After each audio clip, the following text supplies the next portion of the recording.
Hello, ladies and gentlemen of YouTube, and welcome to another episode of Fanalysis, Harry Potter and the Philosopher's Stone. I'm Retty 4, this is Greyjoy91. Hey guys. This is Evan Nova 95. I'm here, and because Antoine is not, I solemnly swear I am up to no good. And this is Jen Sarai 1. Diagon. Lead us in with what we're covering today, Matt. Right, so here we're going to Diagon Alley, and in the last chapter, I kind of made mention that when Harry learned about his backstory, it was a little bit analogous. What's that word? Somebody help me out. Analogous. I think it's analogous. In any case, analogous. So, in whatever the case, that was sort of like Luke meeting Ben Kenobi, in his hut, and sort of taking that sort of first step into a larger world, even though it's a different scene. Don't correct me. This is like Harry's first step into a larger world. He finally enters the wizarding world for the first time. That's the basic synopsis of this chapter. And he goes shopping for his school supplies. And now you jump in, Connor. This is Luke in the Mos Eisley Cantina. That's right. And surprisingly, J.K. Rowling manages to make one of the most tedious aspects of going to school interesting, i.e. getting your supplies. Because trust me, when I go to Staples, it is not nearly this entertaining.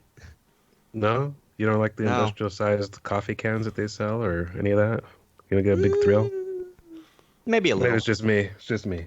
But anyway, so where are we starting? I guess we're starting back at that cottage, hut, whatever Island that house. thing is. Yeah, whatever. Yeah. The shack that they were staying in. And Harry wakes up thinking it was all a dream. Understandable. But then he's thrilled to find that he wasn't, which is the opposite experience from reality, because you always have this great dream and you're like, oh, I'm into this fantastical, circumstance. And then you wake up and say, oh, no, I'm not.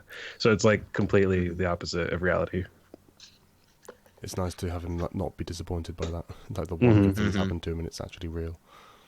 I do have a question about this, because I don't know how long we want to stay here, because he and Hagrid sort of have a back and forth where he discovers wizard money. They take delivery of a paper and whatnot. But when they go to leave, they mention that the Dursleys' boat that they rented was still there. Did they swim off that place? Did they swim away from there? How did they leave? I'm not trying to be a nitpicker, but that mystified me. Anyone else think about that? It's an excellent point. I think if I ever did a film adaptation of this movie, I would just have a casual little bit where just after Harry and Hagrid get off the boat, Hagrid just waves his umbrella at the boat and it rows back to the island.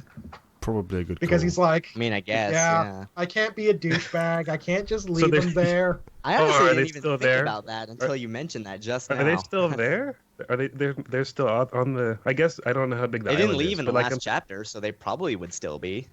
Oh, it's this. The chapter plays out like they're just not there. Unless I missed that. But I'm anyway, pretty sure they're hiding in the main bedroom. But yeah, because they don't want that's a good anything to point, do with by the way. Hagrid. Okay. Yeah. All right. Yeah, I'm even slower than that. I was thinking they left. I was like, this is a plot hole. How'd they leave the island? But now you're just saying, oh, Hagrid stole the boat, but then he sent it back. That makes much more sense. Sorry. They also mentioned that how Hagrid got there was that he flew. There's a number of ways he could have done that. My headcanon is that he Mary Poppins himself over there with his umbrella. I've always had that visual. As a kid, that was my visual. As an adult, that's still my visual. I like to think that happened. I'm surprised they didn't show up in the motorcycle, because that actually would have made a little bit more sense if they had the Sirius Black flying bike with the sidecar show up a little earlier, and that's how they leave. And it's like, okay, Harry, excuse me, we got to get to very high altitude so no one sees us. I guess he could have taken a broom, but I just don't like to think of that as the case. He's so massive that seems ridiculous. I guess he also could have been dropped there by a herd of Thestrals.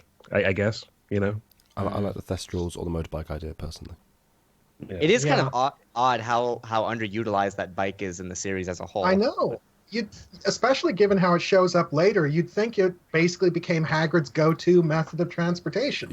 I need to go. You've got to remember, though, it's Sirius's bike, and he doesn't like Sirius at this point, for obvious reasons. Yeah, true. Also, is it? But it's a freaking bike. Not sure that he would care about this or not, but considering I would think that it's illegal.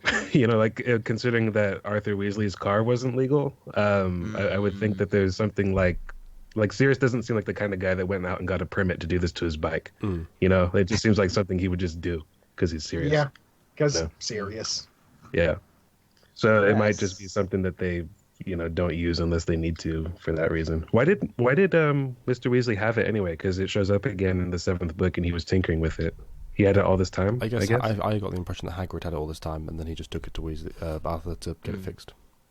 And Oh, altered. it's fixed from what? Because though? Arthur's probably the guy to talk to, because if he's, you know, it's like the guy in charge of people messing around with Muggle artifacts and tinkering around in his own shed, because It's like a whole story here. There's It'd always be a little so backstory and stuff. it would be Yeah. so interesting to just look at Arthur Weasley's life and career and his own little hobbies, because just the idea of someone deciding, okay, let's turn the Harry Potter magic into a hard magic system with defined rules, and I'm going to explain those rules by examining Arthur Weasley's experiments with Magitech. Maybe. But anyway, yeah, so they talk about wizarding money and as their Yeah. boat, which I- a system of money that's never really fleshed out completely. Actually, there is a YouTube video by some popular YouTuber whose name I don't know all about this subject, and it's fascinating just how little wizarding money makes sense at all. Like, I mean, it arguably doesn't make sense that they need it to begin with for like 90% Yeah. of their daily needs, but just the actual system she made, where like they say so many coins to another or whatever, none of it makes any sense whatsoever. It's actually a really Yeah. hilarious video. I recommend it. Just look up "Wizard Money Makes No Sense." It's a great video. You'll see it. Of course, I do. All I right. actually kind of Will do. like that little aspect about how the wizard money doesn't add up or make sense, because it's another aspect of wizard society that's incredibly dated. They're probably still going by their version of the empirical system, and that's basically how everything's set up. And you know how the imperial measurement system is something as arbitrary as the length of your current leader's foot. That's It no goes. joke. I see your point with how like it makes sense that illogical people would make something illogical, but it doesn't track. Like even just like the sort of the costs of items. It's like, wait, so like Harry paid like the equivalent of something like say like $150 for like a couple of cakes. Meanwhile, like something much more impressive costs like 2 pennies. None of it makes sense because her math on it doesn't make sense. But it's just kind of funny to laugh at. I guarantee you, there's no rationalizing it. It makes no sense. Yeah, it really isn't. Ironic how someone with her money doesn't understand how it works.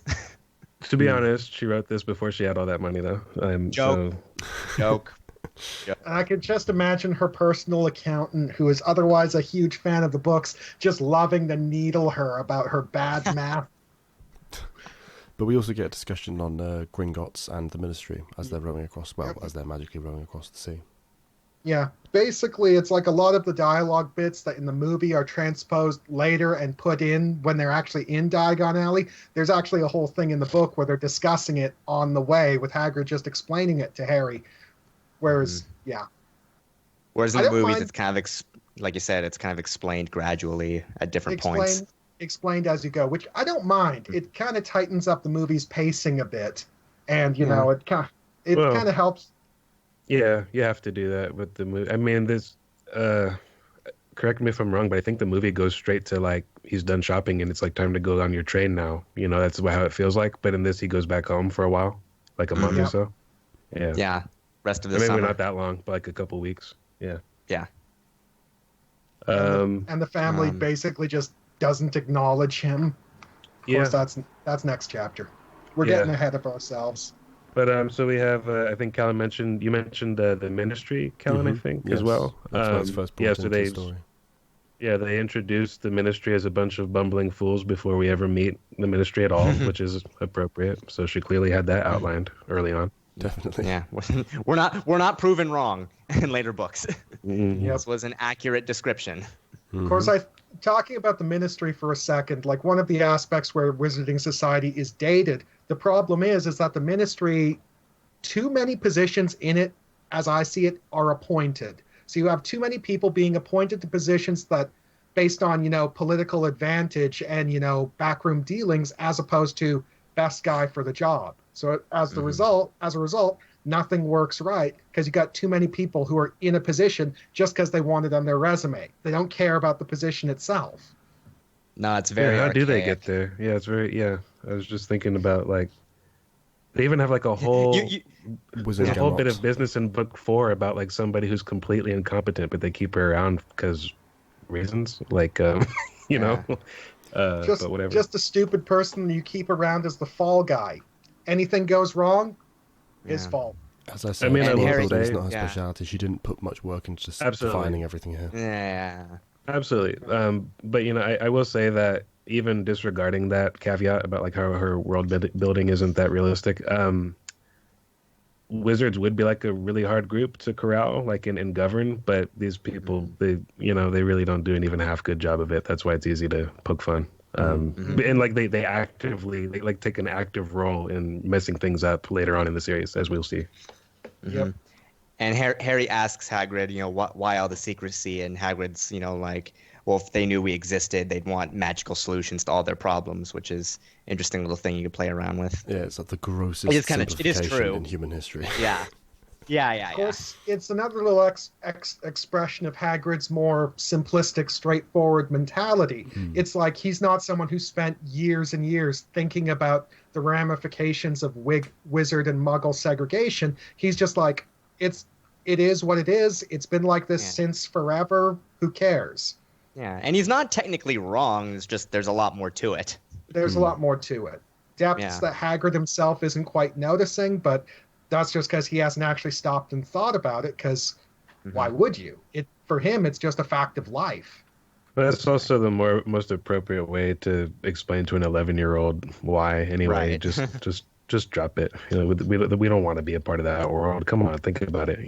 Like let's move on, get on with our day. That kind of thing. Otherwise, she could literally write a book about why it's a bad idea. In fact, she kind of did, I guess. That's kind of one of the points of the series, more or less. Yeah. It's certainly a theme. But I don't know. So then he gets his list. The book lines out the list of what he needs: his robe, his cauldron, an animal, a pair of gloves. Supplies. Yeah. His books. I like the amount of thought she did put into what he would need for this as well. There's a lot of thought gone into how. And it's like it's this actually should like be laid out informed. like as a list. It's really nice. Formatting is nice. Well, in our editions, it is like that. Yeah, I'm not sure what it looks like in like what do you call them? I got the Brit That's what- edition right here. It's just kind of bland. It's got everything there, but no bells and whistles. Like this version doesn't have the chapter heading sketches, which is actually the one thing I love about the American edition, because those chapter sketches were really neat. Oh yeah, whoever did them did a great job. But yeah, he gets the list, and we've also got a little bit of name dropping in that list. Bathilda Bagshot with the history of magic. Newt Scamander. What's his name? Scamander. Yeah. Of course, Fantastic Beasts and Where to Find Them. Yeah. With a second movie of witches on the horizon. We will be covering that when it comes. Yes. Yeah, there's just a nice array of well-formatted stuff, but basically, I always enjoyed reading that list and sort of picturing what I'd be able to get if I ever got that letter. It also has kind of like a little bit of foreshadowing of the way that like Hogwarts professors are often named, where like they have like a name that has to do with their subject. Like there's like a guy, Magical Theory by Adalbert Waffling. Like I'm just gonna waffle about this, like this is my book, Magical Theory. Yeah, it's funny to me, Wordplay is always nice. The potions book is written by somebody with the last name Jigger. I guess he's mixing up a few drinks back there. Newt Scamander himself. It's like Newt Salamander is the guy who wrote the book on Fantastic Beasts and Where to Find Them. But that leads us into the Leaky Cauldron, which is the introduction. In London. Yeah, as we arrived at London, nice visual of Hagrid on the tube. But yeah, we get to Leaky Cauldron and have the first kind of famous Harry Potter reaction, which is the first of many that Harry will have to face moving forward. Yes. Anyone ever? I guess like the most notable thing is that he meets Professor Quirrell. Professor Quirrell, yeah. And what's interesting about this scene, particularly in comparison to the movie, is that in the book, Quirrell makes an effort to shake Harry's hand when they meet, except in the movie, he actively tries to avoid it, which is obviously, building later up to him touching him and being burned. The big thing here is that In the book, it's specified that Quirrell wasn't possessed by Voldemort until after he botched the Gringotts heist where he tried to get the stone. Whereas in the movie, they introduce him wearing the turban, the assumption being that he's probably had Voldemort's face on the back of his head for years. And he avoids shaking Harry's hand because I don't think that he knew what would happen if he shook Harry's hand while sharing his soul. I think he was literally just Quirrell trying to be in character of, oh, I'm the nervous, paranoid person, don't touch me. Is it also like in that sense? It's uncomfortable for Voldemort to the same way it is for Harry, right? Like that connection, like he can feel like that adverse effect of coming into contact with him. Like it's painful to him. Yeah, it's implied. The scar burns. Apart from anything else, he doesn't know why he was defeated by him. So Quirrell's probably just erring on the side of caution here. It's like, okay, well, let's not feed the Dark Lord straight back to the only thing that ever killed him. Yeah, so there might have been some method to the madness. He just comes off like he's mad, though, in the movie. Yeah. I think they were trying for a little bit of a pre-establishment as well in the film. Like, unlike with the book, they wanted to have it so that, if we haven't not touched them, we know it's not a loop, plot hole or anything. Yeah, absolutely. In the book, a lot of stuff is happening in situ in the books, whereas in the movies, they like to say, no, these preparations were laid down a while ago. Which kind of just, it's the difference between filmmaking and book writing, just in general. So they meet, and then they basically just leave the Leaky Cauldron. Hagrid gives a little bit of Quirrell's backstory, revealing that he taught at Hogwarts for a time in his position, took a year off to get some firsthand experience, and got traumatized. Has been the same since, which is why he's always so nervous. It is never specified. Is it ever? I know it's not specified here, but is it ever later specified what that was? Aside from it likely having trauma. Yeah. They mentioned like some misadventures. I think he mentions running into like a vampire at some point, or like that's the rumor. Because the idea is like he smells like garlic. Like they all think he smells like he has like garlic in his turban or whatever to ward off vampires. When really, I guess it's just Voldemort's head smells like garlic. It's the rumors are vampires and a hag. It would, wouldn't it? Though, am I right? Yeah. The rumors of vampires and a hag, when in actuality he just met Voldemort in that time. So. Right. Of course, don't forget that Quirrell's whole traumatized persona is literally just an act. And the second the jig is up at the tail end of the book and we meet Quirrell, he just drops it and he's like, haha, I'm the evil guy. Whereas here it's like, second. Who would ever suspect poor, stumbling, stuttering Professor Quirrell? Yeah, it's like they make a big deal of that being the facade. Can I just say I loved the actor they picked for him. Like, who was that? Ian Hart. Yeah, well, he did troll in the dungeon. Yeah. That's like my favorite. I love when I'm reading like a comment or something on a forum or YouTube and someone says something dumb and they just write troll in the dungeon. Like it's hilarious because like the way he says it, like I just hear it in my head. But guys, I was gonna save this for when we discuss the relevant chapter involving the troll, but I totally reenacted the troll in the dungeon thing. Many years ago, when I was much younger and much shorter, I was going to a summer writing camp called Youth Write. Great deal of fun. And during one of our evening feasts where we had our costume contest, the theme was basically high fantasy witches and wizards. And I went as Professor Quirrell specifically so I could do the scene, reenact the scene, charging into our mess hall and just run up to the stage at the front, just yelling trolls in the dungeon. God. I totally did. Is there a picture? Can I ask? No. Is that the only reason you went to that camp? Like I kind of like the idea that you went there just so you could do that. No, I went to the camp for like 10 years because 10 years straight. Because you ruined it with the truth. Okay. Back on topic though. Didn't they? Isn't the same actor the guy playing Voldemort like in that movie? Like it's yes, he's doing both. Actually, and I just want to say, no disrespect to Mr. Fiennes, but I much prefer the original Voldemort voice. Much creepier than Voldemort and nasal, even though I have no nose. So yeah, just wanted to say that real quick.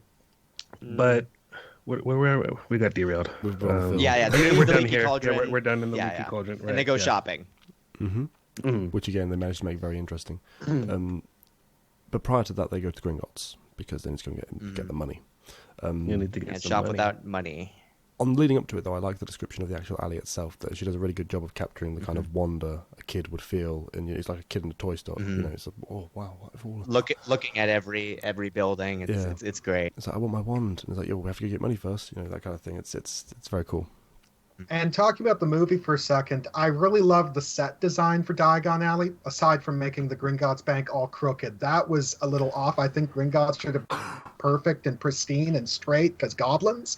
But the rest of the alley in the movie, I loved how they were able to effectively balance out between fantastical magic and making it mundane and functional. Because this is the wizard's environment. For them, all of these fantastic magical things are just mundane. Oh, floating cauldron. Did my understanding is she, like, I don't know that she had like super specified like you must do this for every little detail, but that she was like a very like hands-on consultant with a lot of this kind of stuff. I would imagine that's what contributed to Diagon Alley coming to life in that way on screen. Absolutely. It's interesting as well because I've been to places where you could look at it and go, that's Diagon Alley. You know, magic it up a bit, that's Diagon Alley. So there's a lot of reference in it as well, which I enjoy. It's just a really nice kind of design in book and film. Lived in, if nothing else. Yeah.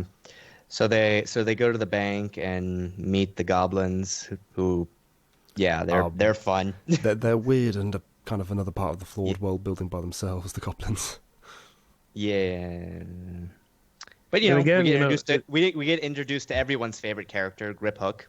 It's fascinating how much stuff in this particular chapter comes back all the way at the end in book 7, you know? Like she's name dropped some Bathilda Bagshot, she's got Grip Hook here. Ollivander himself, you know, like Max just realized that.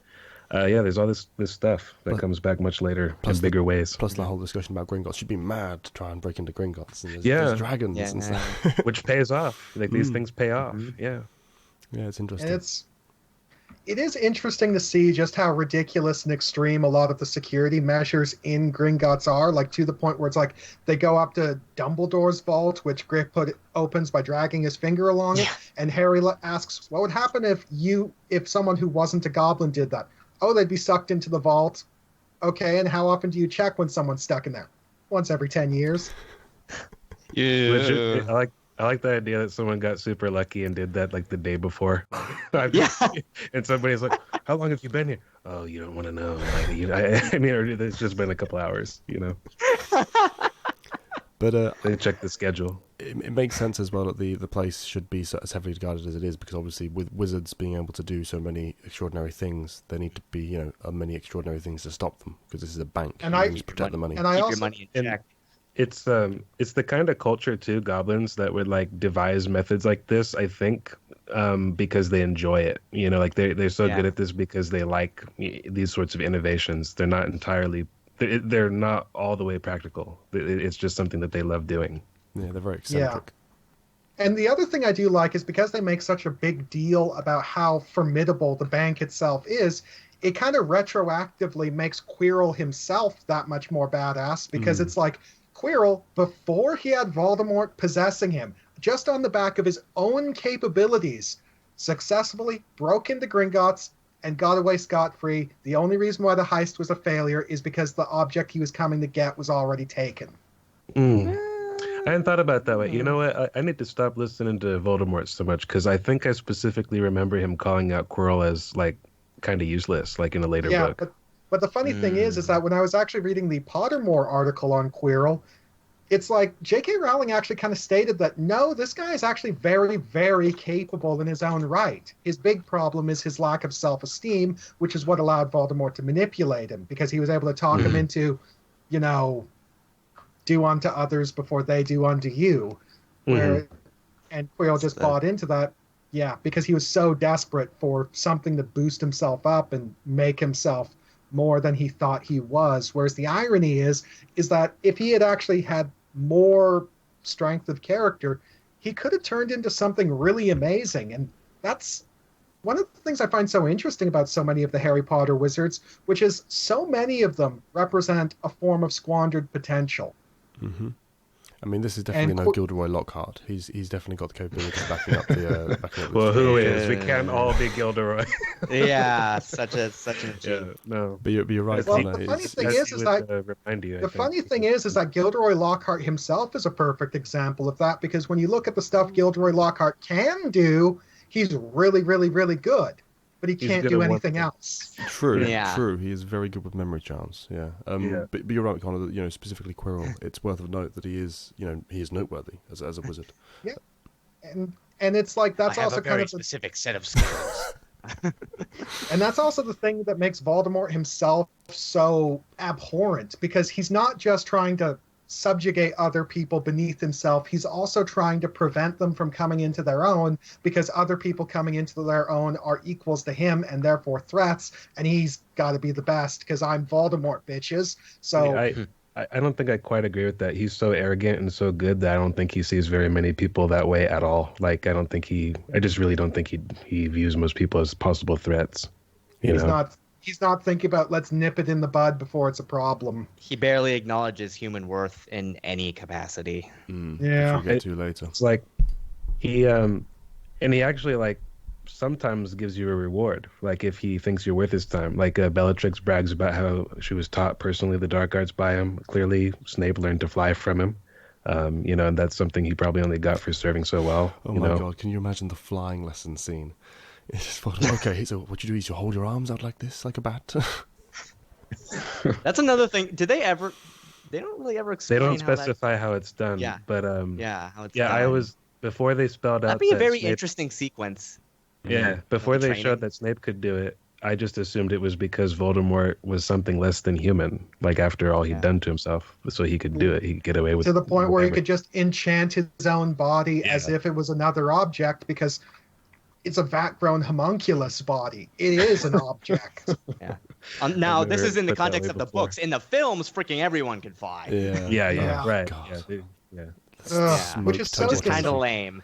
Hate Yeah. You know, Ugh. it's like there's so many things like that in the films that I have issues with, and I'm normally not the nitpicky person when it comes to adaptations, but they got that wrong. They got so much wrong. Really did. Apart Too from anything many else, it blocks what's instances where going they on kind behind of- Yeah. Yeah. it. Well, But the problem is that in the films they turned magic into their Deus Ex Machina. It's like, okay, magic's whatever we need it to be for the plot to progress. Whereas in the books, there's still a bit of that, but not quite so much. For the most part, you have a pretty decent idea of what their capabilities are and where their ceiling is. Right. Mhm. Like, vague and So iffy. anyway, they go through the dungeons of the bank. We're introduced to Harry's inheritance, which is Oh, quite yeah. substantial. Right, yeah. yeah, big I deal. almost substantial. forgot about that, yeah.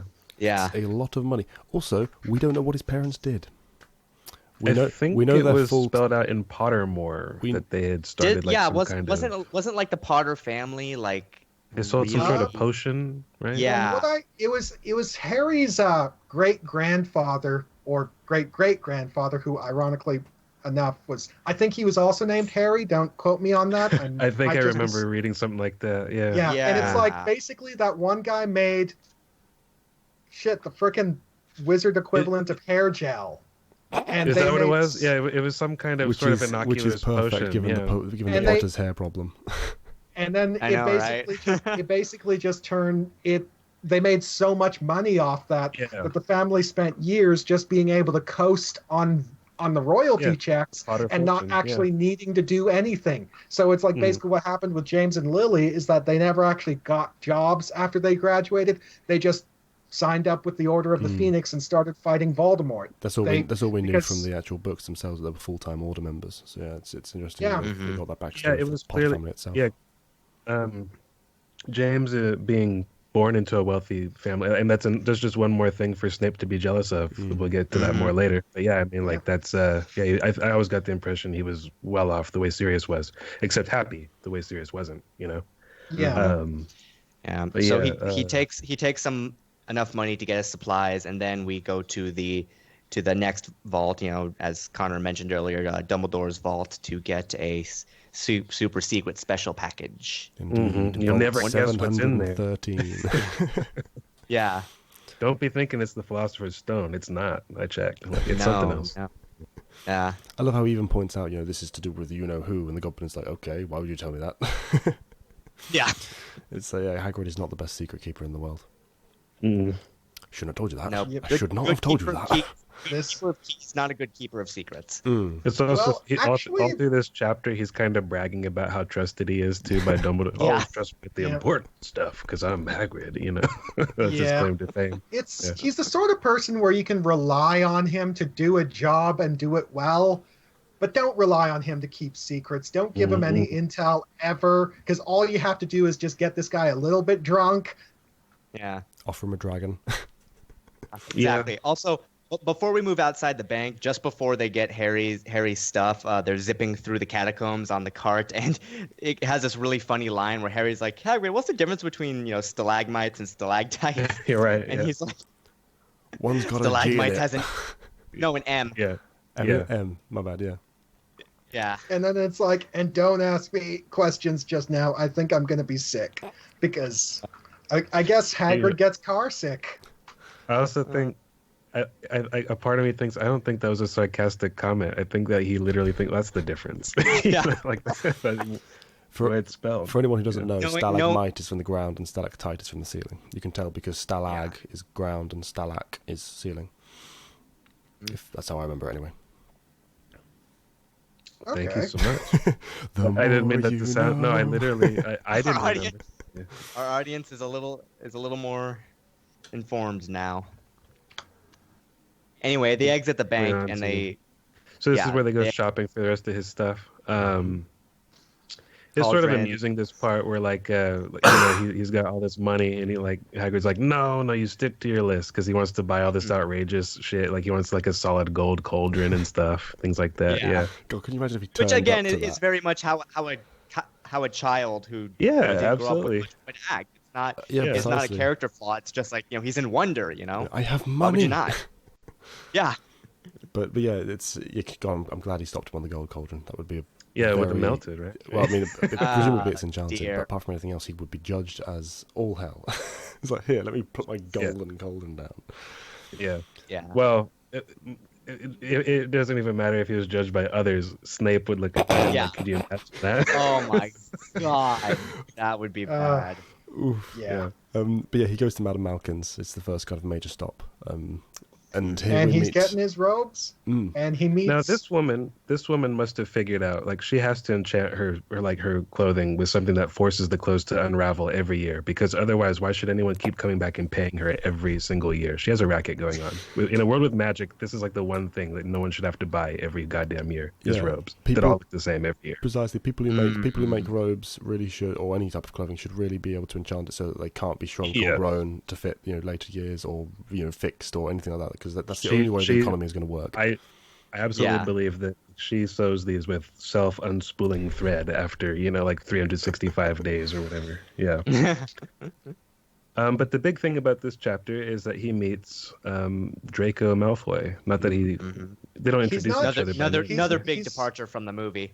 Yeah, in the movie they cut this out, which actually kind of makes me a little bit sad, because That's right. They shot the scene. it's- Yeah. it's one of the thing I find so interesting about it is that this is basically Harry's very first encounter with the negative aspect of wizarding society. The basically the frickin' pureblood fanatics who think they're holier than thou, with the Malfoys leading the pack. And it's kind of interesting here, because also when you're reading Draco Malfoy's dialogue in this scene, it's like you're already able to infer so much about his family and his life just from what he says. It's like, father says it's a crime if I'm not picked to play for my house, and I must say I agree. Yeah, and and we've already gotten to know and like Hagrid in this short time, and he's talking all this shit. Oh yes, I've heard of he's some sort of savage, isn't he? Lives on the school grounds, like He's a something like that, servant, right? Yeah. Yeah. Of straightness, it's insane. And it's like But Harry's it's immediately like, I don't want anything to do with you. Yeah. And it's interesting because I tend to forget about this sometimes because it's not in the movie, and you think about like Harry's friendships with Ron, Hermione, and many others. This is like his first interaction with a wizard child. Another student his age. Yeah. And ironically enough, he meets the worst person he could possibly meet. And Yeah. wisely, he decides immediately to distance himself from this kid because, ooh. Because he's a good kid, basically, and he knows when someone isn't. And it's like I think Antoine actually mentioned this in one of our first episodes, but this is exactly the kind of person that Dumbledore didn't want Harry to grow up being, which he easily could have been because of how adored he is, with his legend and all that. Yeah, it's if he had been fostered by a wizard family, it's not too far out of the pale to imagine that he would be a raging egotistical maniac, because if everyone's telling you every single day of your life since you're a wee baby how awesome you are all the time, that shit goes to your head. He'd need someone like the Weasleys to if ever that was going to happen, to keep him on track. Yep. But they're not. Yeah. All the Weasleys. Can you imagine like a 4-year-old Harry Potter raised by to be spoiled, like, I killed Lord Voldemort, I want extra dessert, or something like that, just he's crazy. Yeah. Oh god. Yeah, no, we also get the idea that the Draco is spoilt by his father, which we know he is, of course. But it's always been interesting to me because we don't see the relationship they have on page very often. I can't envision his father being like, "Oh, you should totally be on the sports sports team, otherwise it's a crime." I think Malfoy's really, he's like a liar. Like when it comes to like bigging up like his own image, I think it's like his own way of dealing with like his lack of self-esteem internally, because his father's very much like you're saying, he keeps him down. He even uses the word, I think I'll bully father into letting me do whatever this thing is. When we meet Lucius, he doesn't There's no bullying that guy. No, he bullies his son. It's like, if anything, the impression I get is that, well, Malfoy was probably the product of an abusive household, not because his father was some raging drunk, but just because his father, as a pure-blood supremacist, is old world and believes in hardcore corporal punishment. Like, I could totally see Lucius Malfoy going so extreme on the discipline that it crosses the line into abuse. Because given that his way of... it's like he's just... In the movie, he's just jabbing Malfoy with his cane all the time. It's like, don't boast, Draco. There's no need with these people. I always got the impression it was more along the lines of Harry's neglect, just in a more sophisticated It's an manner. interesting parallel in that way, yeah. Or that he's like one of those kind of like children are to be seen, not heard kind of dads, And yeah, he's... I had a point I was gonna make. I think Draco got his way a lot, but it was just sort of because his dad didn't care, to step in there. Like, but anytime Papa Malfoy said something gets done, it gets done. Yeah, or else, yeah. Like I think the mom was probably more Narcissa, was probably more doting in that way. That's the way how it seems. But like we learn later on, like not everything Malfoy's saying is bullshit. It's probably bullshit that his dad wants him to be on the Quidditch team. He probably didn't give a shit. But he's not lying about being able to fly, for example, as we find out in this book. He can do that better than the average first year because he's been allowed to. And he also gets the Nimbus 2001s bought for him and his entire team. So there's an extent, to a certain extent, there's the status symbol that perhaps lets him benefit from his father's generosity. But it's not because his father loves him. It's because completely because of that. He does. Yeah, he does. He does. It's just not because he's spoiled the way his father loves him. It's just because his dad. These people don't have perspective yet, and they won't until the end of this series. After it's too far in Voldemort's pocket. I think it's the sort of thing where it's like Lucius Malfoy, as a father, spoils his son materially, lavishing him with gifts and buying him whatever he wants, but just does not provide him with any sort of support emotionally. I agree with that. Like emotionally neglectful, but materially. And it's also he looks at Draco as like a reflection of like himself in that Draco's not a poor student.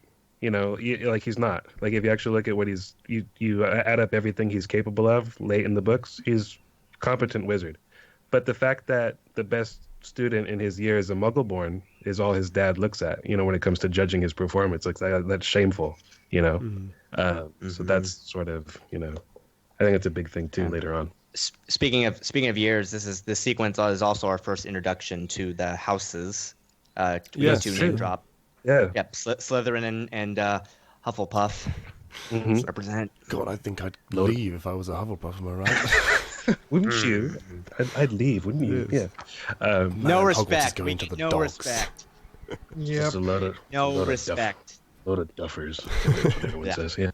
And it's also is it the first mention of Quidditch as well? Mm-hmm. Yes. This guy gets yeah. mentioned, and Harry asks Hagrid about it, and he's like, "Oh, it's our sport." Well, he doesn't say it like that because it's Hagrid. He but, compares it. He compares it to soccer or football. Sorry. Football. Yeah. British or European football, as you'd call it. Yes. I think they probably did call it soccer in our version of the book, though. Yeah, probably. This is the yeah, first they did. chapter where I've noticed some differences in between the versions, actually, but we'll get to that in a bit. Well, that sequence comes up like pretty immediately. Yeah, that's actually, it's the same conversation actually is where we've noticed something, because I made the mistake of blitz reading it for this review that I thought, oh, maybe the Malfoys were actually in Leaky Cauldron, because the way it was worded, Hagrid is referring to the group in the Leaky Cauldron. You saw him in the Leaky Cauldron, but in actuality, just talking about the crowd. But when I brought that up for discussion, we realised there's actually a disparity in the writing, because here for me it says it's like, oh, you saw him in the Leaky Cauldron, and for you, how is it worded for you guys? It says you saw what everyone in the Leaky Cauldron was like when they saw you. Mm-hmm. Like it's weirdly written phrased differently. Yeah, which I did not know. I didn't realise there were any changes like that outside of simple word switches, which is interesting.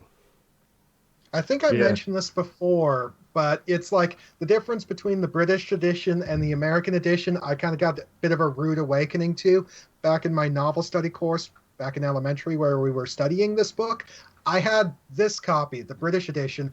Everyone else was using the American edition from the school library. So when the time came for me to do my reading out loud, I'd be doing my bit, and it's like, dustbins, and everyone's like, what it says trash can in here, and then it's like the teacher's like, Connor brought his own copy, he's got the British edition. You're always walking to the beat of your own drum somehow, like even though you don't mean to be. I tried to fit in, I realized it didn't work, and I said fuck that. I love that visual of you being the product school. It's just, that's brilliant. No, it says trash can. No, it's dustbin. Shut up, I'm reading. Yeah, and they do have to change that for us, because nobody here has ever heard of a dustbin. We don't call them that. Yeah.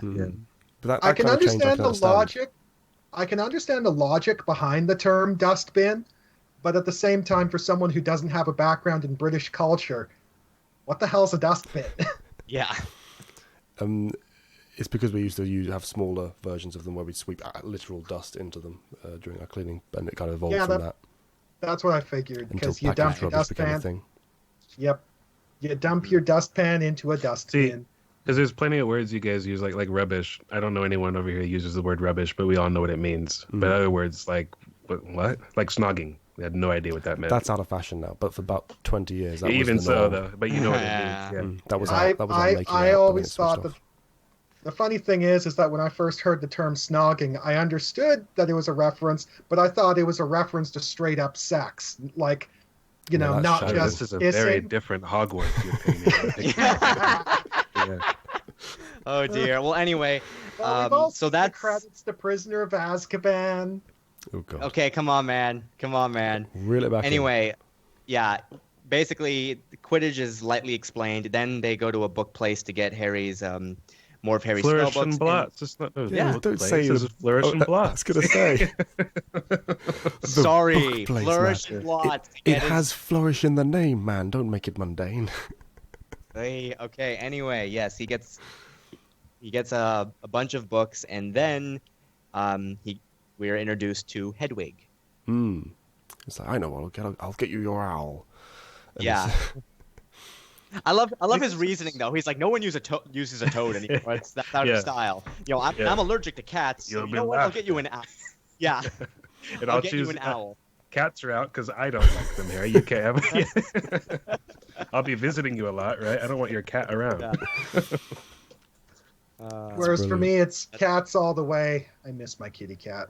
Yeah, cats for the win. I'd go for that one any day. It is kind of ironic that one of Harry's closest friends gets brought to him because Hagrid has strange standards. Yeah. Granted, the snowy owl, not a bad choice. Definitely not. Not a bad choice at all. And probably very pricey as well. So Hagrid's expressing how much he cares here as well, which is nice. Yes. Yeah, and Harry's just blown away by someone giving him such a great gift, which is don't mention it. You probably didn't get many presents growing up. It's nice how honest and kind he is. Mm-hmm. Which is very nice. And then their final item on the list is a wand. Yes. And they go to Ollivander's. Which is only like 2 pages, but I remember it being, and even when reading it again, it feels like a much more expansive scene, the way it's put down on paper. Very enjoyable. Yeah. Well, in the movie version kind of extends it a bit too. But no, I actually really like the execution of the movie version as well. It's a lot. Yeah. There's actually a lot less John, going on. I miss him. Yes, yeah. John Hurt. Yep. Expertly acted by John Hurt. But R.I.P. John Hurt. He perfectly he perfectly encapsulated that sort of or he captured that feeling that Harry gets where he's not quite sure whether or not he likes him, but there's still something very enthralling and charismatic and spooky and very I want to hear where this is going, but I don't know if I like you. You're kind of weird and creepy. Yeah, and for me, one of my favorite little he describes him as like never blinking. One of my favorite little bits of trivia is that because it's stated that the Ollivander shop itself has been selling wands since like something BC, like 2000 BC or something like that. Yeah, what is it? I'm looking for it. I'm trying to check. 382 BC. 382 BC. And for the longest time, until it was confirmed otherwise, I thought that maybe this Ollivander was the same Ollivander who started the shop, and he was literally like 5,000 years old. And that would why it's so weird. What would be funny about that, though, was it would literally make Nicholas Flamel seem like complete chump change. Like, so what? You're 600? Like, who cares? Yeah. You know? It's also worth noting that I'm pretty sure that predates Hogwarts. And it should. It's only 1,000 years old, right? Yeah.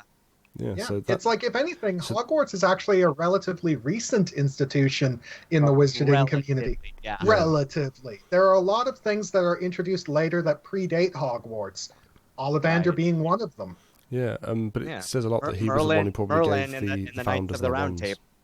Well, that's an interesting thing, though. There's like, how long ago is that supposed to have happened?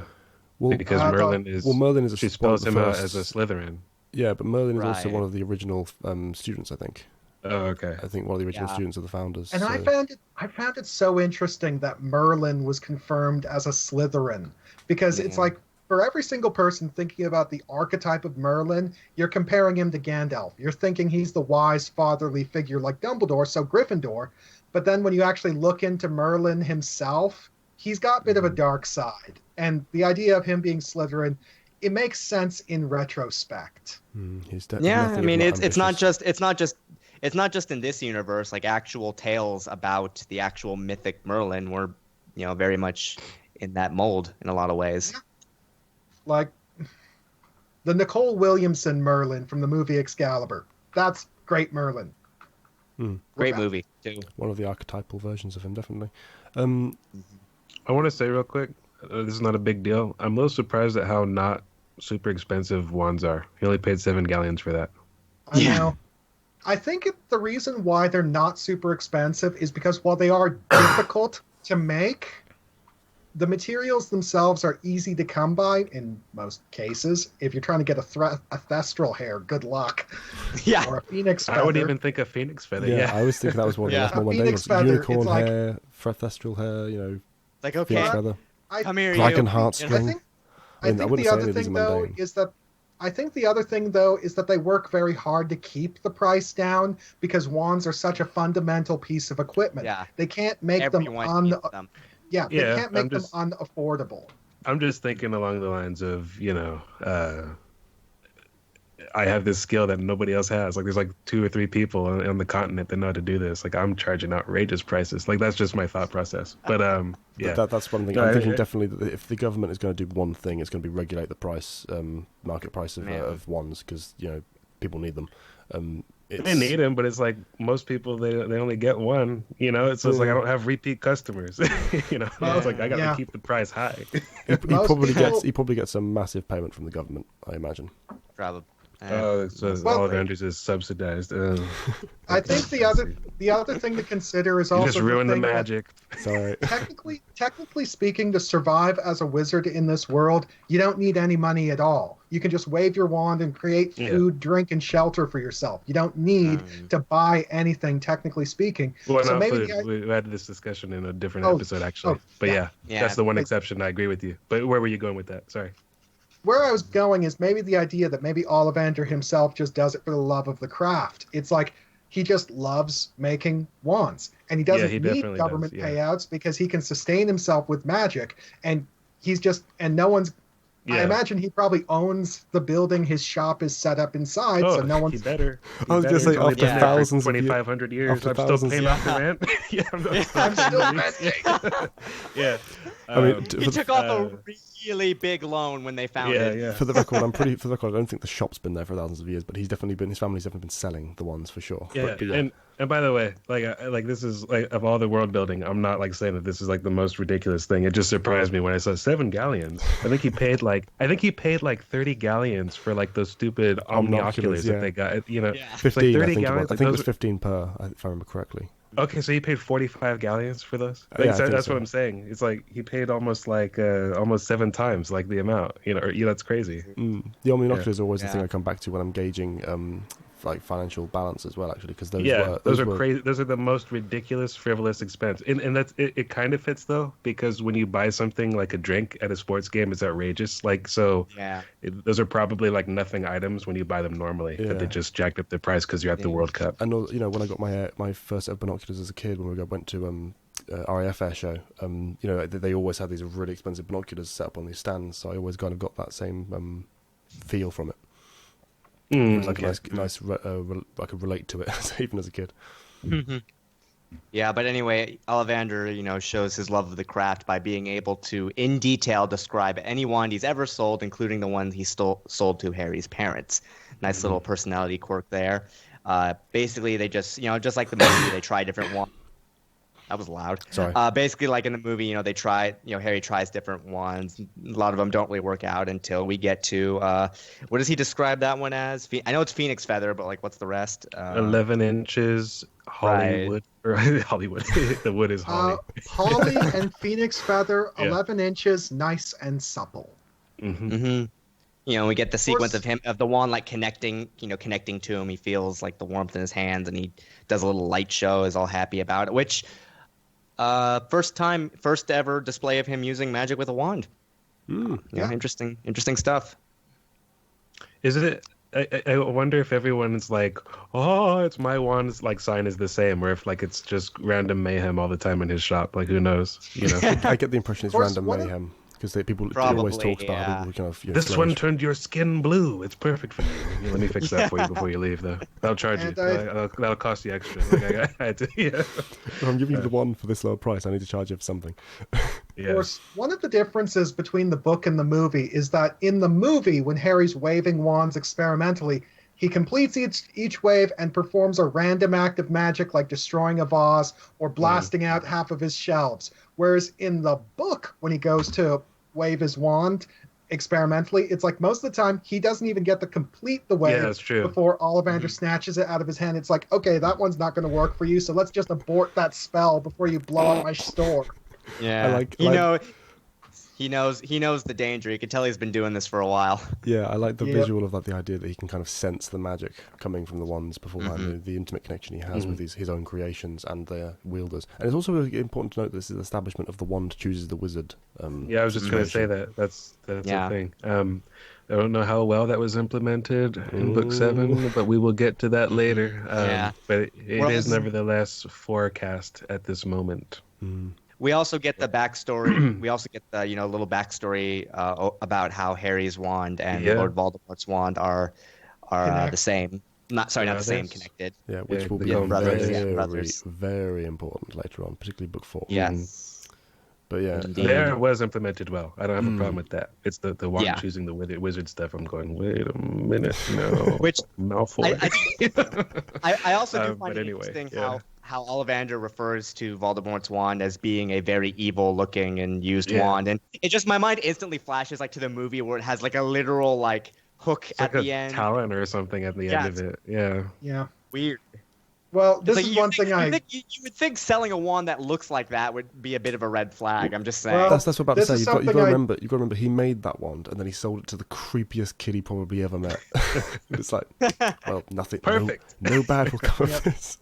Yeah. Well, Yeah. I've discussed this in the past, but I personally think that what happens with a wizard's wand is that over time it gradually changes shape and assumes a form that is suited to the personality of its wielder. Like when we see the Tom Riddle flashbacks in the second movie, in those scenes where we got Tom Riddle with his wand, it's just a regular black wand, yet presumably that's the same wand we see Ralph Fiennes running around in book movie 4 on. So either he customized it himself after the fact, i.e.